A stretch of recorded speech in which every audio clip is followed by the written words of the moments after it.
What's good, everybody? It's your boy Big Nate. Welcome back to Big Nate's Book Reviews, home of the best book reviews. And today, as you can tell, we got a bit of a different video going on here. Today we are doing a nature reading vlog. So I'm already in the middle of it. I've been reading these fantastic texts: Teaching a Stone to Talk by Annie Dillard, an essay by Emerson, the Upanishads. I came out here to have a nature reading retreat, just come out here and read books, and that is exactly what the F has happened. But before we get into all that, first, we got to start from the beginning. So I actually had to redo this intro because the audio was so terrible. But like I said, to get back to where we are, we're going to have to go back in time. So first, let me tell you about these three different books that I'm about to be reading. Up first, we got Teaching a Stone to Talk by Annie Dillard.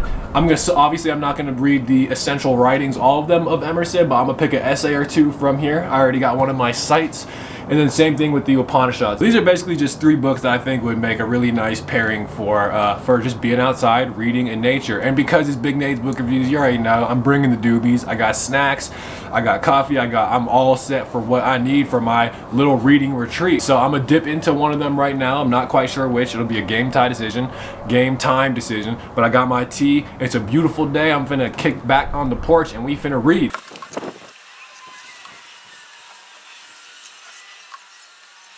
All right, so we are packed up and ready to go. I got my boy here, got the homie. He loves a good road trip. Huckleberry loves the backseat, loves a good road trip. Just ordered some Thai food, as is the tradition, so I'm finna pick that up, and I shall see you guys back at the campsite. All right, what's good, everybody? We are here. I got all my shit in the trunk. As you can see, I got a bed. I got my solar panel shit set up. So I'm gonna set up camp. Huck is tied around here. I got a long leash, so you might see him doing his thing here. But I'm just finna get ready. You guys can watch me do it, and then let's get posted up.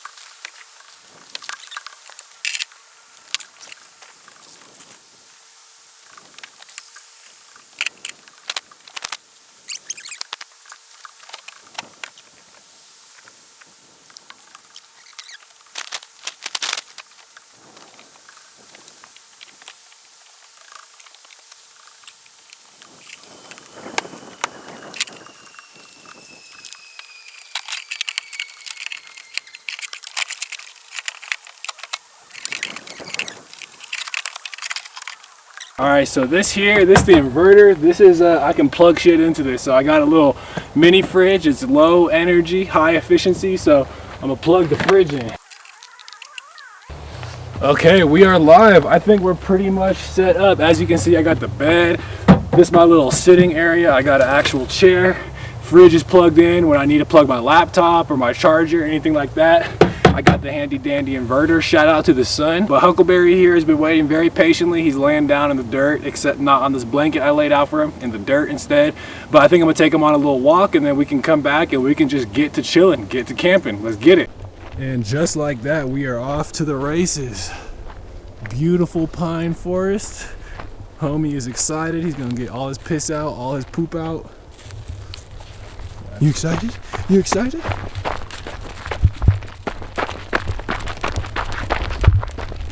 Okay, so we are officially posted up. He's in the bed. I figure now is as good a time to eat my curry as ever. Spice level 4, 5. We might have a bathroom issue, you feel me? But yeah, we out here. We camping. We officially doing it. So I'm gonna set my camera up. It did start sprinkling. I don't know if y'all can see that. It did start sprinkling just a wee bit. So we'll see. I might have to adjust accordingly. Okay, so it is sprinkling a little bit on and off, of course, classic. But we are nice and cozy. Him and I sleep together anyway, so he better get used to it. Am I right? You better get used to it. And then without further ado, I'm gonna start reading Teaching a Stone to Talk by Annie Dillard, and I'm gonna be reading the titular essay. So I'm gonna get to reading, and then we can spark up and discuss. So let's get right into it.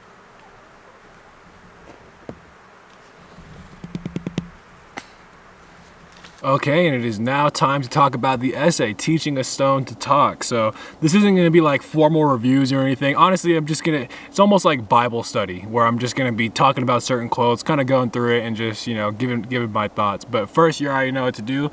It's doobie time, of course. It ain't camping. It ain't camping if you ain't doobieing. So without further ado, let me spark this and let's get into it. Teaching a Stone to Talk. So the premise of this essay, as the title would suggest, there's this dude, she lives on an island, Annie Dillard. By the way, these are all basically memoirs, personal essays, creative nonfiction, whatever you want to call it. So she lives on an island, and she's talking about this dude named Larry, who lives in a Shake Shack a sheeter shack, basically a shack on the mountain. And Larry has made it his goal to teach a stone to talk, which already I feel like we're starting to get the vibes of, you know, the absurd, almost like that existential position of the absurd, where it's like we are, and I'm jumping ahead here, it's not into all that yet, but just like to set the stage, you know, my understanding of the absurd is just like we're forced with like these two incompatible situations where we are thrown into a world which is devoid of meaning. There's no God, there's no higher purpose necessarily, not that we can demonstrably be certain of, but on the other hand, as humans, it's just part of our constitution, it's just part of who we are, that we need to, you know, man's search for meaning. I just talked about that book, but meaning is a fundamental part of our lives. So how to make meaning in a meaningless world, that's my idea of the absurd. Teaching a stone to talk is already just planting the seed for that whole notion. And she has a line too, because this is going to become a theme of the essay as well. Nature's silence is its one remark, and every flake of world is a chip off that old mute and immutable block. That's the one thing I love about Annie Dillard too. She has like very lyrical prose, but not mumbo jumbo, but it's just like this is almost the type of prose that needs to be spoken. I feel like I'd be doing that in my head. You can like catch the cadence of my caressing voice. But Annie Dillard says too, now we are no longer primitive. The whole world seems not holy. And she gives the example of the Israelites who, and because she's talking about, you know, silence, and again, nature's silence is this one remark. You know, what does that mean? Nature, of course, makes tons of noises, but she's speaking spiritually. That's my interpretation of the text, is that in the modern day, God has gone silent. And she makes that example with the Israelites, where basically, let me see what she says. They heard God's speech and found it too loud. It scared them witless. Then they asked Moses to beg God, please never speak to them directly again. Quote, let not God speak with us lest we die. And she uses that parable story as a like launching point for the idea that in the modern world, we no longer hear God. We douse the burning bush and cannot rekindle it. We are lighting matches in vain under every green under every green tree. The point is that, again, in the modern world, we have a complete lack of spirituality. We've outgrown God, Nietzsche, God is dead, and you know, there's all these atheist bros and everything like that. And again, this is where the absurd element comes. This is the idea of the meaningless world, because it's complete radio silence from God. And if not God, then from literally anything else. She says, what have we been doing all these centuries but trying to call God back to the mountain? What is the difference between a cathedral and a physics lab? Are they not both saying hello? And so then, you know, the rest of the essay is kind of almost in a way her answer to the absurd. That's kind of a crazy interpretation, but a little bit, because she's talking about finding almost an objective source of meaning, because in fact, let me pull up some quotes, but she's basically saying if we were not here to witness nature, nature would still be beautiful. And she talks about this too in at Pilgrim at Tinker Creek, where if I remember, the scene is there's like this swallow that like totally dives and at the last second just like splutters its wings, and I forget exactly what it was, but it was to the effect of like that whether I was not here or not to see that was you know, fundamentally that was beautiful. The show would play to an empty, if we were not here, the show would play to an empty house, as do all those falling stars which fall in the daytime. That is why I take walks, to keep an eye on things. And she talks too about how she's at this point in the Galapagos Islands, and the people there, they kind of joke like, oh, if I could come back as anything, I would come back as a sea lion, just because they're all happy, and every time they see them, they just look like they're having fun. And that's what Annie Dillard said too, but after a few years of reflection, she said, I actually want to come back as the Palo Alto trees. And they're basically like these gray, almost deadish looking trees that line the banks. She said, I would come back as a Palo Santo tree, did I say Palo Alto? That's funny. One of thousands on a cliffside on those God-forsaken islands where a million events occur among the witless. I would like to come back as a Palo Santo tree on the weather side of the island, so that I could be myself a perfect witness and look mute and wave my arms. And so, you know, there again, like you see the poetical, lyrical stuff coming. And let me just, while I'm on it, let me just finish this last paragraph. The silence is all there is. It is God's brooding over the face of the waters. It is the blended note of the 10,000 things. And then blah, blah, blah, blah, blah. And I love this last little passage, or like the last, it's not a sentence, it's 3 sentences, but almost like last sentence. Distinctions blur, quit your tents, pray without ceasing. And to quit your tents is because the Israelites went back into their tents. And so to quit your tent is to re-embrace the, you know, the terrible and fearful, but also, you know, beautiful voice of God. But anyhow, and, you know, pray without ceasing. So yeah, that was a banger. You know, this is why I'm out here. This is exactly why I'm out here. So that was Teaching a Stone to Talk by Annie Dillard. Let me know if you've read this book, this essay. Another famous essay of hers, Total Eclipse, and then Pilgrim at Tinker Creek is also a pretty popular book. But so if you've heard of Annie Dillard, anything related to that, let me know. And then without further ado, I will see you on the other side.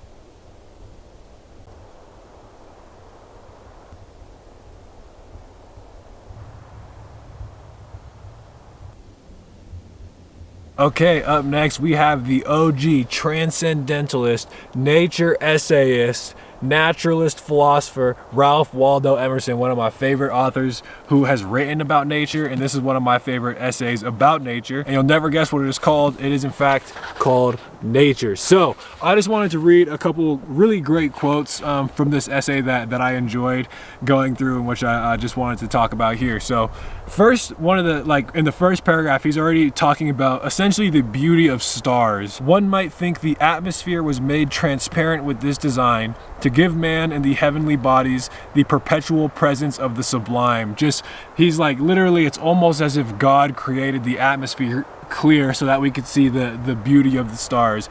And then he says, if the stars should appear only one night in 1,000 years, how would men believe and adore and preserve for many generations the remembrance of the city of God which had been shown? And it's like, I really love that perspective. Like, the beauty of the stars is something that, you know, if it were only to occur, you know, even like at the level of an eclipse, only every few years, but as he said, every 1,000 years. Could you imagine? He says the stories that would be told, you know, that would be something that'd be passed down through like mythology.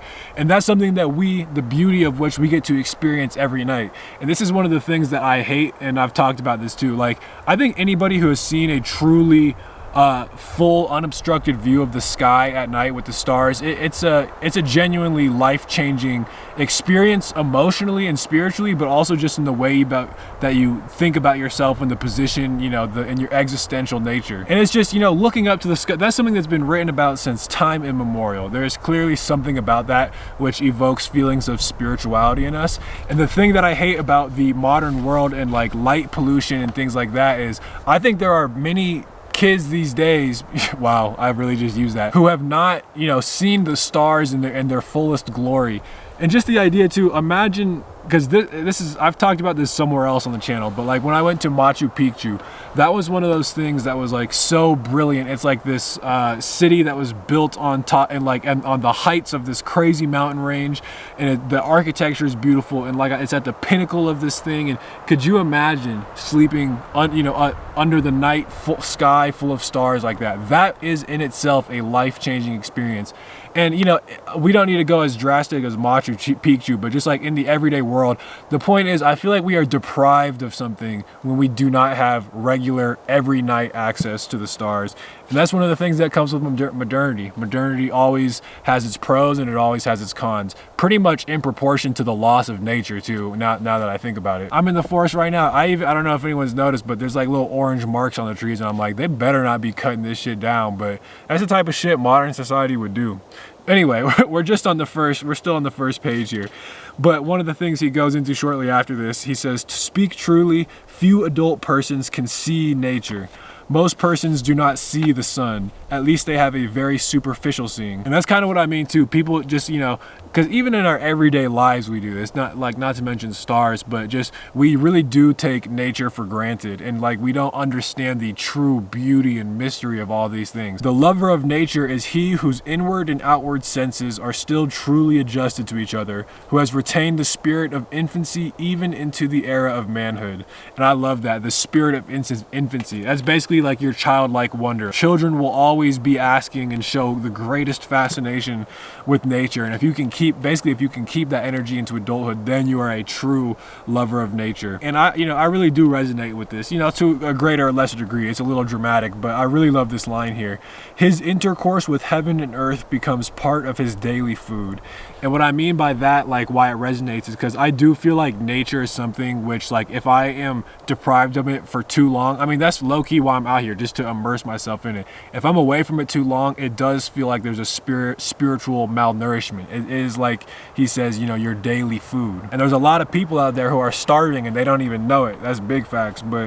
And then this is the reason why too, and why it's inherently related to the spiritual stuff. And I've talked about this on the channel too. I've read a couple of other essays by various authors who have this same sentiment, that in nature you lose your own self. As Emerson says, all egotism vanishes. I become a transparent eyeball. I am nothing, I see all. The currents of the universal being circulate through me. I am part or parcel of God. And this is very, honestly, this is very Buddhist. The ego vanishes, the little self with your everyday worries and your everyday cares and, oh, I'm uncomfortable, this, that, and the other. All of that, as he says, vanishes. It dissolves into the spiritual element of nature. The currents of the universal being, capital U, capital B, by the way, to denote, you know, like a deity almost. The universal being circulate through me. I am part and parcel of God. And I think many of us, you know, this sounds very abstract, but I think many of us had this feeling to some greater or lesser degree, where you witness a truly beautiful scene in nature and it feels, you know, heavenly, it feels godly, divine. If you've had the feeling, you know exactly what I'm talking about. And that's what he says, I think, with the currents of the universal being circulate through me. That means I am one with nature. I am part and parcel of God. And that just goes to show that nature, like the laws of nature, the physical universe, all of these things, the creative, generative force behind that. That's what I personally mean by God. And if you are out in nature, and I have to say, you know, particularly if you've engaged in some kind of like psychedelic, that feeling of the currents of the universal being circulating through me, that feeling comes out really strong. And obviously you don't have to do psychedelics to appreciate nature, but I'm just saying that concept is the source, the taproot of which we get our little delights by just being in green spaces and being in parks. And, you know, there's just an intrinsic, he has a line about this somewhere actually, where nature is beautiful in and of itself. And of this idea of, like, you know, the communion with nature, and I love this word, Emerson says there is an occult relation between man and the vegetable, by which he basically means nature. And when I hear occult, I'm already reminded of, you know, like the philosophy, literature of Frankenstein, the alchemist, the idea that there is some sort of supernatural almost relation between the human and nature. As Emerson says here, they nod to me and I to them. And there's a whole arc of this essay where he's talking about, like, you know, the inherent beauty of nature, like I said, in and for itself. And he's talking about nature takes on so many different forms, and yet they all strike us with one commonality. So he says, for although the works of nature are innumerable and all different, the result or the expression of them is similar and single. A leaf, a sunbeam, a landscape, the ocean make an analogous impression on the mind. What is common to them all is beauty, which he again says is an ultimate end in itself. No reason can be asked or given why the soul seeks beauty. Beauty in its largest and profoundest sense is one expression for the universe. God is the all-fair. Truth and goodness and beauty are but different faces of the same all. And that is just, you know, I'll go ahead and call it here, because you could literally just go through this essay paragraph by paragraph and talk about something, but those were some passages that really stood out to me, at least while I'm out here out and about nature. Let me know if you read anything else by Emerson, any other great, you know, nature essays in general, whatever strikes your fancy. And I don't know what I'm about to get to right now, but I will let you all know, and at the very least I will catch you on the other side for the Upanishads. Okay, so for my next activity, I've decided to write, and I would love to look cool and, like, you know, be writing in my notebook all contemplative, but I actually already, like, wrote the story. So lately I've been transcribing it, and of course going through it is like basically it's like the first run through of the edit. So that's what I'm gonna do. I was feeling good when I did my Emerson review, but it is time to re-up, so I'm just gonna toke it up here, and yeah, I'm about to get right into it.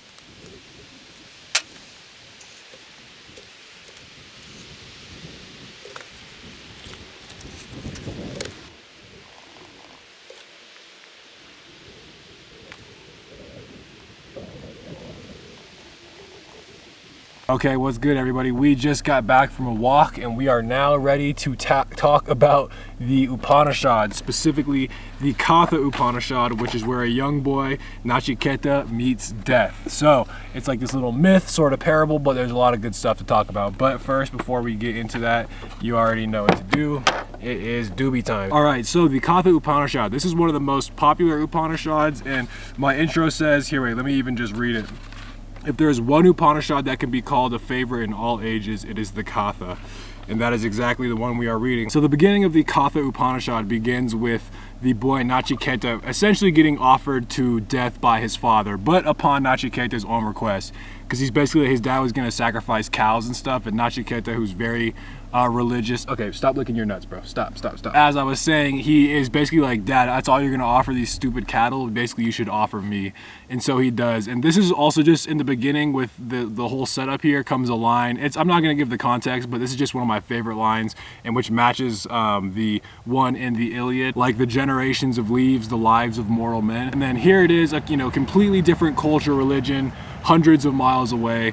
I'm pretty sure it's even older than the Odyssey as well. And it says, like corn mortals ripen and fall, like corn they come up again. That's like, virtually the same. And that reminds me, one of the things I didn't get to talk about in the nature essay by Emerson is how much of our language revolves around nature. And this is exactly, for instance, Cicero uses the four seasons. I mean, it's not just Cicero that does that, but like the eternal theme of using the four seasons as a metaphor for life. And then so too with, crops, and like from the Iliad, like the generations of leaves, the lives of mortal. All of those are metaphors staked in nature.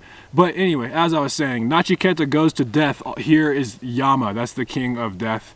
And Nachiketa goes to his abode, but the king of death was not there. So Nachiketa waited 3 days, upon which, I don't know if this is a cultural thing, I'm sure it is, but it's like, because actually now that I think about it, it's absolutely a cultural thing in the Odyssey where you need to treat guests with like, you be lavishing guests with like the highest luxuries, your choicest cuts of meat, send them off with some gold. And because death in this case left Nachiketa alone for 3 days, he's a terrible host. What kind of host does that? He says, "Oh spiritual guest, I grant you three boons to atone for the 3 inhospitable nights you have spent in my abode. Ask for 3 boons, 1 for each night." This is also like the 3 wishes of the genie. There's so many instances of the number 3 in mythology. And his first 2 wishes are also just kind of, they're basically like, I wish my dad was not mad at me. And the second one was to learn this fire ritual, blah, blah, blah. But it's the 3rd boon that's really interesting. So Nachiketa says, "When a person dies, there arises this doubt. He still exists, say some. He does not, say others. I want you to teach me the truth. This is my 3rd boon." And then Yama is like, death is basically like, oh shit, I fucked up. He basically outsmarted the genie, kind of in a way. "This doubt haunted even the gods of old, for the secret of death is hard to know. Nachiketa, ask for some other boon and release me from my promise." He's basically like, he said anything but that. And then Yama goes on to offer him too, like, you can be the king, you can have as much women as you want, you can have all the riches in the world, literally every worldly possession I can give to you. Nachiketa responds by saying, "These pleasures last but until tomorrow, and they wear out the vital powers of life. Never can mortals be made happy by wealth. How can we be desirous of wealth when we see your face," death that is, in the face of death, wealth is meaningless, "and no, we cannot live while you are here." And then death takes very kindly to this response. He's basically like, all right, that's the spirit, champ. I'll tell you. And so he says, "Far apart are wisdom and ignorance. I regard you, Nachiketa, as worthy of instruction, for passing pleasures tempt you not at all." And so because Nachiketa is so spiritual and so willing to eschew the normal everyday whims of pleasure, which is obviously like a huge theme, that is the cycle of samsara and things like Buddhism, Hinduism, and stuff like that. But, skipping ahead here, Yama says, "I will give you the word." Basically, he's giving him his answer to this death question. "I will give you the word all the scriptures glorify, all spiritual disciplines express. It is Om. This symbol of the Godhead is the highest."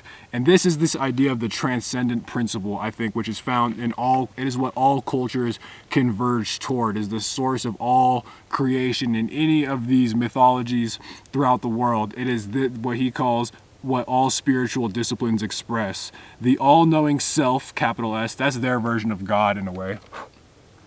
"The all-knowing self was never born, nor will it die. Beyond cause and effect, the self is eternal and immutable. This is really a description of God beyond cause and effect. It is what gives cause and effect its power. Formless in the midst of forms, changeless in the midst of change, omnipresent and supreme. And while we're out here in nature, when you think about it, all, you know, the trees, the plants, all the little life forms, everything going on here, that is the principle of life is beyond all that. Nature itself is constantly in flux. It's the 10,000 things, and yet the source beyond that, which is behind that, which is omnipresent and supreme, that is what death and Yama is referring to as immortality. And let me just read you the last part of the story part of this Upanishad. It says, the Supreme Self is beyond name and form, beyond the senses, inexhaustible, without beginning, without end. Those who realize the Self are forever free from the jaws of death. And that is the answer to Nachiketa's question in the Katha Upanishad. Tons of good stuff that we've been talking about. I gotta say, I came here for a reading retreat, and that is exactly what has happened. We've talked about so much cool shit already. So, and all in the midst of nature, we really out here, boots on the ground. If you have read any of these books, any of these authors, any of these ideas, you guys already know the drill. Let's get a discussion going in the comments, please. In the meantime, follow me on Instagram at Big Nate's Book Reviews. Get to the second channel, the Big Nate Review. And without further ado, thank you for watching Big Nate's Book Reviews, home of the best book reviews.